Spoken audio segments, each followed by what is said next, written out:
CTV's Jeremie Charron is standing by in Ottawa with more for us this morning. So, Jeremie, we heard from Poilievre last hour. He released this letter in advance of the news conference to talk about this pitch. Tell us more what he said and the justification behind it. Yeah, I mean, this is nothing new from Pierre Poilievre, the Conservatives, really. We've been hearing this message for some time, but this letter that he sent is just kind of that next step, a bit more of a formality now. We're seeing him write in a letter formally requesting to Jagmeet Singh, leader of the NDP, that come September, when the House returns, he vote non-confidence in the government, which would then launch an early election this fall.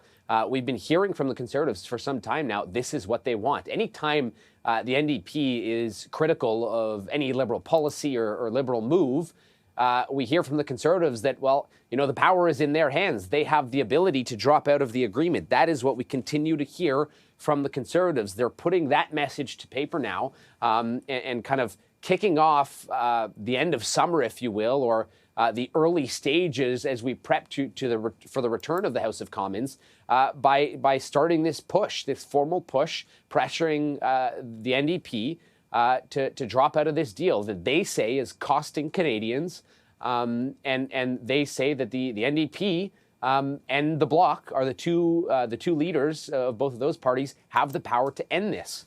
They believe, and they continue to say that, you know, Canadians are frustrated.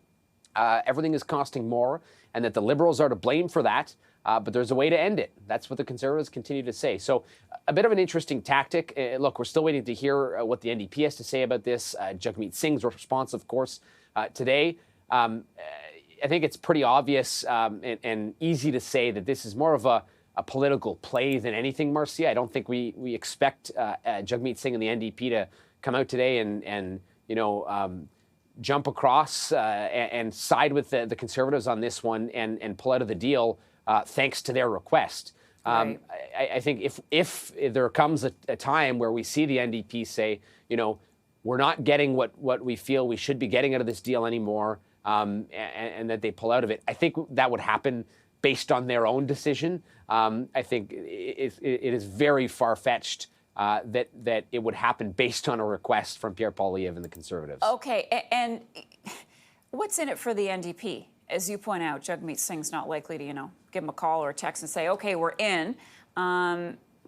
What would be in it for Jagmeet Singh and the NDP party to go along with Poilievre's request today? Well, I mean, yeah, I mean, the pitch could be from the Conservatives, and likely is, that it's an opportunity to detach themselves from the Liberal government, which, you know, because of this deal, you know, we continue to hear the Conservatives call it a costly coalition. It's not a coalition, but it is a supply and confidence agreement and a formal agreement between the two parties. And surely, in the eyes of many Canadians, it's something that ties the two parties together a little bit, at least. We've seen the NDP kind of support the Liberal government based on this promise that they get a return on some longtime Liberal policies, or NDP policies. So certainly the pitch could be that this is an opportunity at a time where the Liberals are not doing well in the polls, an opportunity for the NDP to, you know, distance themselves from the party that they have now for some time been closely tied to, and perhaps try and gain some support in the polls, an opportunity for the NDP to maybe steal some of those Liberal votes if they separate themselves, or at least, you know, lessen the damage that is being done, perhaps in terms of support for them in the polls as well, due to the fact that they have been supporting the Liberal Party. That could be the pitch, right? That could be what the selling point would be from a Conservative standpoint, at least. But to your point, Marcia, I think it's very unlikely that we see that, and it's a little far-fetched to think that the NDP are going to, you know, accept this offer from the Conservatives and say, sure, we'll side with you, and you know, let's get back to the polls in the fall because of your request. I think it's highly unlikely. Jeremie, thanks for that update. Jeremie Charron at our Ottawa bureau.